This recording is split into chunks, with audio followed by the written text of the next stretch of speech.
আসসালামু আলাইকুম। মারিয়া ইতির আরও একটি ব্লগে আপনাদের স্বাগতম। আজ আর কেমন আছে এই কথাটাই জিজ্ঞেস করব না, কারণ দেশের যেই পরিস্থিতি, সেই পরিস্থিতিতে আমরা কে কেমন আছি সেটা আমরা সবাই উপলব্ধি করতে পারছি। তারপরও আমরা সমস্ত কাজকর্ম এর মধ্যেই চলছে, কারণ জীবন তো আর থেমে থাকে না।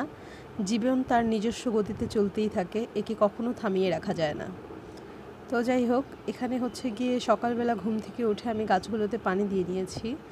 আজকে সকাল থেকেই বৃষ্টি বৃষ্টি দেখা যাচ্ছে, তো এই জন্য আর কি সকালে নাস্তা টাস্তা আগেই করে নিয়েছি, সেগুলো আর রেকর্ড করা হয়নি। এখানে হচ্ছে এখন বাজে বেলা 12টা, তো তখন ইচ্ছা করছিল কিছু খেতে। আর এই কয়েন বক্সটা দেখানোর একটা কারণ আছে। এই কয়েন বক্সটা হচ্ছে গিয়ে নাফির বাবা যত কয়েন বা হচ্ছে 2 টাকা 5 টাকার নোট, সেগুলো উনি এনে প্রায় আমার কাছে দিয়ে দেয়।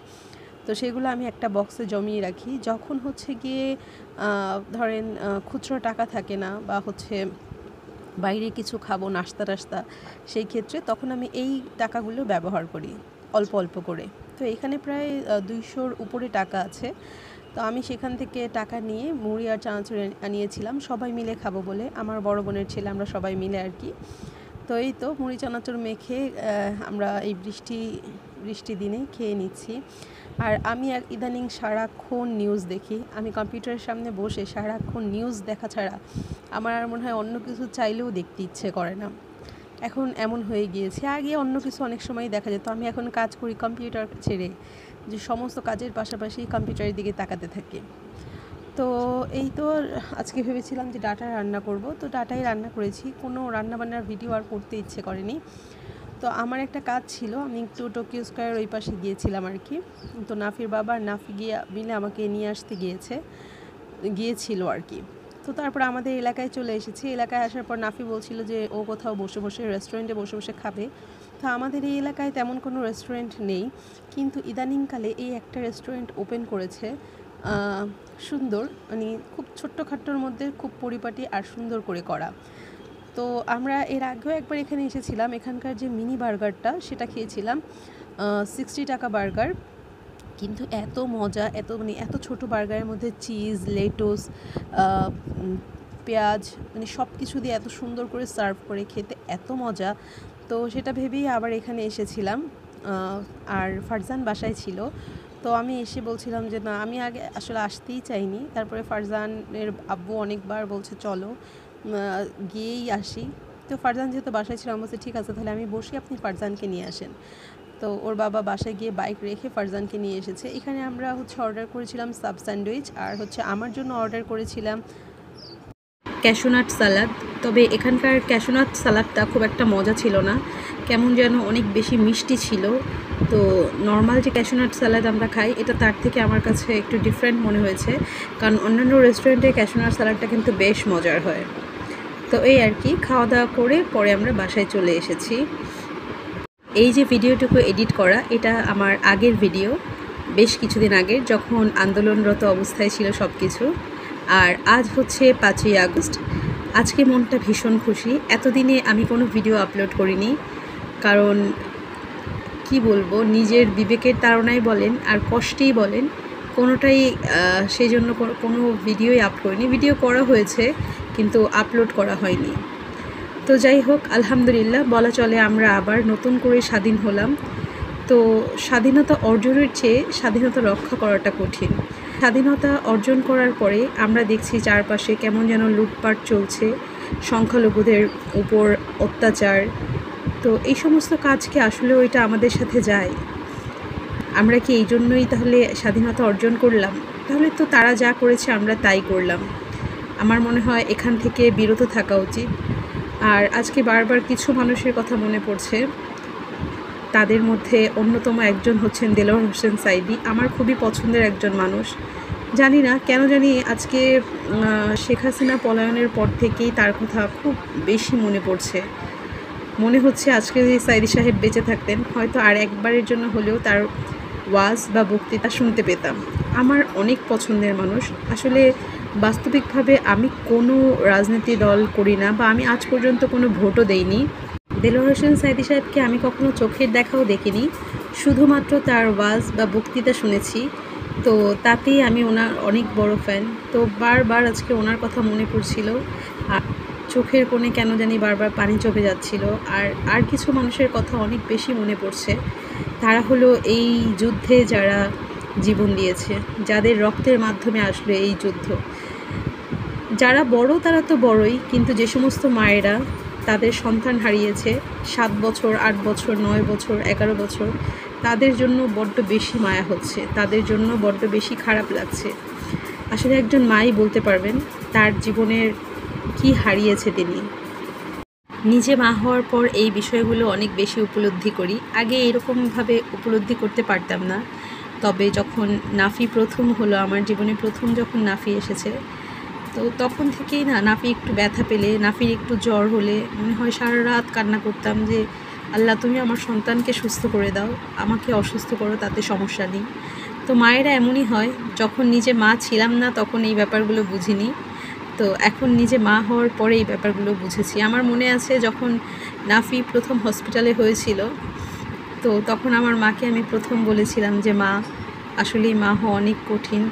আমি তোমার সাথে যদি যে সমস্ত অন্যায় করেছি সেগুলো তুমি আমাকে মাফ করে দিও। হয়তো অনেক তর্ক বিতর্ক করেছি, হয়তো অনেক রাগারাগি করেছি অনেক সময়, তো সেগুলো আমাকে মাফ করে দিও। আমার মনে আছে এই কথাটা আমি আমার মাকে বলেছিলাম। তো এখন সেই সমস্ত মায়েদের কথাই ভাবছি। আমার সন্তানের যখন একটু অসুস্থতা হতো তখনই আমি কান্নায় ভেঙে পড়তাম। আর এই যে মায়েরা তাদের সন্তান হারিয়েছে, তাদের ভিতরটা আজকে কীভাবে উপলব্ধি করছে সেটা তারাই বলতে পারবে। তাদের ভিতরটা হয়তো ছিঁড়ে যাচ্ছে যে আমার সন্তানের লাশের ওপর দিয়ে হলেও এই স্বাধীনতা এসেছে। তো যাই হোক, আমি আবারও বলবো যে স্বাধীনতা অর্জনের চেয়ে স্বাধীনতা রক্ষা করা কঠিন। স্বাধীনতা অর্জনের পর থেকে এক একটা খবর পাচ্ছি সংখ্যালঘুদের উপর অত্যাচার করা হচ্ছে, তাদেরকে মারা হচ্ছে, খুন করা হচ্ছে। তা আমি বলবো আর এই কোনো রক্তপাত চাই না, আর কোনো রক্তপাত বাংলাদেশে না হোক। আমাদের বাংলাদেশে সুষ্ঠু শান্তির পরিবেশ আসুক। তো এই আন্দোলনের মধ্যেও না আমি বেশ অনেকবার আমার বাইরে যেতে হয়েছে। বাইরে গেলেই আতঙ্কিত মনে হতো যে কখন যেন কি হয়ে যায়, কখন যেন মানে কোনো সেফটি মনে হতো না। তো দয়া করে আপনারা আর এই রক্তপাতের বাংলাদেশ আনবেন না। যারাই দায়িত্বশীল পর্যায়ে আছেন, বা আমাদের সবারই আসলে দায়িত্ব আমরা দেশের নাগরিক হিসেবে বাংলাদেশটাকে সুষ্ঠু সুশৃঙ্খলভাবে আমরা সবাই নিজ নিজ জায়গা থেকে তৈরি করার, এটা আসলে আমাদের সবারই অল্প অল্প করে দায়িত্ব। তো যাই হোক, আলহামদুলিল্লাহ আমাদের ছাত্রদের মাধ্যমে আমাদের দেশে আবার স্বাধীনতা আসলো। তো যখন গিয়ে প্রথম শুনেছিলাম যে সেনাপ্রধান ভাষণ দেবে, তখনই একটু একটু বুঝতে পেরেছিলাম যে আমি এর আগে সারা রাত ঘুমাইনি, সারাটা রাত জেগেছিলাম। আর মনে হচ্ছিল আমি একটু পরপর ফেসবুক চেক করছিলাম, একটু পরপর নিউজ চ্যানেলগুলো চেক করছিলাম যে কি খবর আসে, কিভাবে যারা লং মার্চের জন্য ঢাকা আসবে তারা কিভাবে আসবে, খুব চিন্তা হচ্ছিল। আমি সারাটা রাত ঘুমাইনি। তো সকালবেলা আমি প্রায় 7টার আগেই উঠে গিয়েছি। এর মধ্যে ফজরের সময় উঠেছি, 3টার সময় উঠেছি। মানে একটু পরপর ঘুম তো আসে না, তারপরে যখন একটু চোখ লেগে আসে তারপরে আবার এরকম মনে হতো যে আল্লাহ কী হবে। তো আতঙ্কিত রাতটা পার করার পরে যখন তার পরদিন দুপুরবেলা অপেক্ষা করছিলাম, মাঝখানে তো নেট চলে গিয়েছিল। তো এরপর যখন নেট আসলো তখন দেখলাম সেনাপ্রধান বক্তব্য রাখবেন, তখনই কিছুটা আইডিয়া হয়ে গিয়েছিল যে আসলে কী বক্তব্য রাখতে পারেন। তো যখন শুনেছি তিনি শেখ হাসিনা বাংলাদেশ থেকে চলে গিয়েছেন পদত্যাগ করে, তখন আসলে এই খুশি ধরে রাখার মতো না। প্রচণ্ড খুশি লেগেছিল, প্রচণ্ড ভালো লেগেছিল। তো নাফির বাবাও গিয়ে আন্দোলনে যোগ দিয়েছিলেন, উনিও আন্দোলনে গিয়েছিলেন। তো আসলে এত এত মানুষের ভিড়, এত মানুষের ভিড়। ওর বাবাকে আমি বলেছিলাম যে সম্ভব হলে একটু রেকর্ড করে নিয়ে আসবেন। আমি বাচ্চাদেরকে রেখে আসলে ওই সময় যেতে পারিনি, তবে পরে আমিও বের হয়েছিলাম, আপনাদের সাথে একটু একটু করে শেয়ার করব।